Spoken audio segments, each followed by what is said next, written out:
Em seguida, nós temos a hidrólise, quebra da água, também conhecida como fotólise.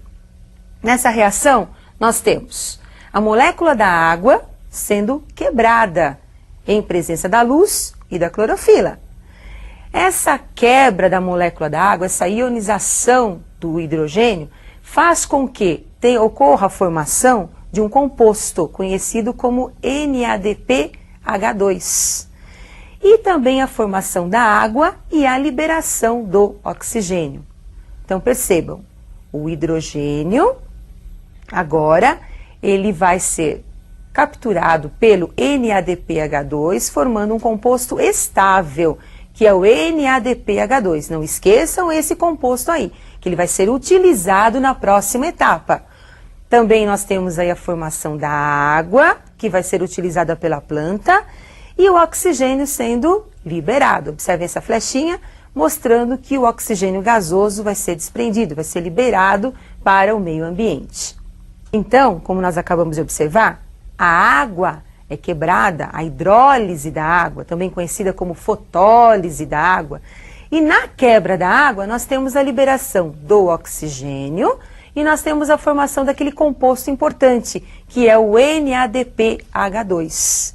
Agora, esses produtos, né, o NADPH2, o ATP, que é aquela energia produzida, serão utilizados na próxima etapa, que é a etapa química da fotossíntese. Observe a reação principal da etapa química da fotossíntese. Então agora nós temos a entrada do CO2 reagindo com NADPH2, lembrando que o NADPH2 foi produzido na etapa anterior. E de onde que veio esse oxigênio? Esse oxigênio foi absorvido pela planta, também através das folhas, através dos estômatos, que é uma estrutura presente na folha que nós vamos conversar nas próximas aulas. E para ocorrer a reação, eu preciso da energia. Como essa etapa é escura, eu não tenho a luz, mas eu tenho a fonte energética, que é o ATP. Então o ATP desprende energia, liberando essa energia para a reação, formando novamente um composto que é o ADP mais o PI. E a reação do CO2 mais o NADPH2 dá origem ao carboidrato, que vocês estão observando, que é o CH2O, mais a água, e o NADP agora fica livre, né, para a próxima reação. Lembrando que CH2O é a fórmula simplificada dos carboidratos. Se nós multiplicarmos aí por 6, nós vamos ter a formação da glicose, que é C6H12O6. Então, como nós acabamos de observar, o carboidrato produzido, que pode ser uma glicose e que posteriormente vai ser transformada em outras substâncias necessárias à vida da planta, passa por um processo mais complexo, né, de desenvolvimento, que nós vamos ver posteriormente. Hoje, o que você tem que lembrar, que é muito importante, que cai muito no vestibular, é o seguinte: a água é quebrada, libera oxigênio. O hidrogênio fica livre, então ele reage com o NADPH2, formando um composto que vai ser utilizado na próxima etapa, na etapa escura. Como eu não tenho luz, a fonte energética para a etapa escura é o ATP. Agora, eu sei que isso é muito complexo, complicado, e por isso eu preparei uma tabela resumindo as principais etapas e as principais reações da fotossíntese. Essa tabela você não pode esquecer. Observe. Etapa fotoquímica. Então nós temos a hidrólise, formação do NADPH2 e do ATP. Lembrando que o ATP é uma fonte energética importante para a próxima reação. E o NADPH2 também é uma fonte energética.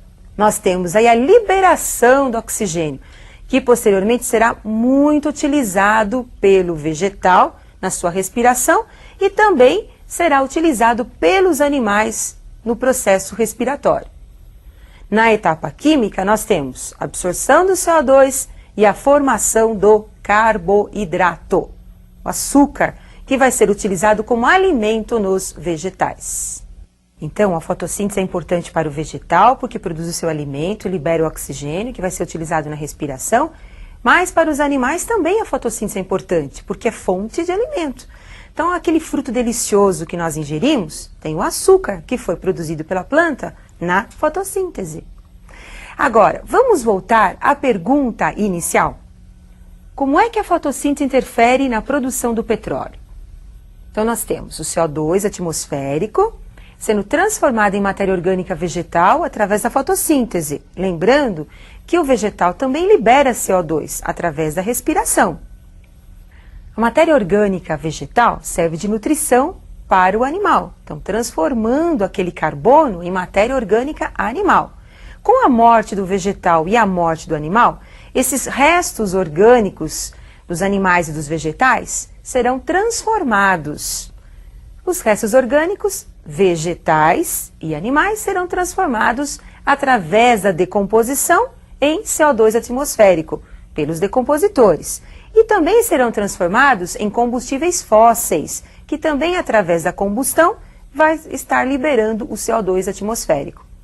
Então, aquele CO2 utilizado pela planta para produzir os compostos orgânicos vai ser transformado através do processo de decomposição em combustível fóssil, que é o petróleo que nós utilizamos tanto no nosso dia a dia.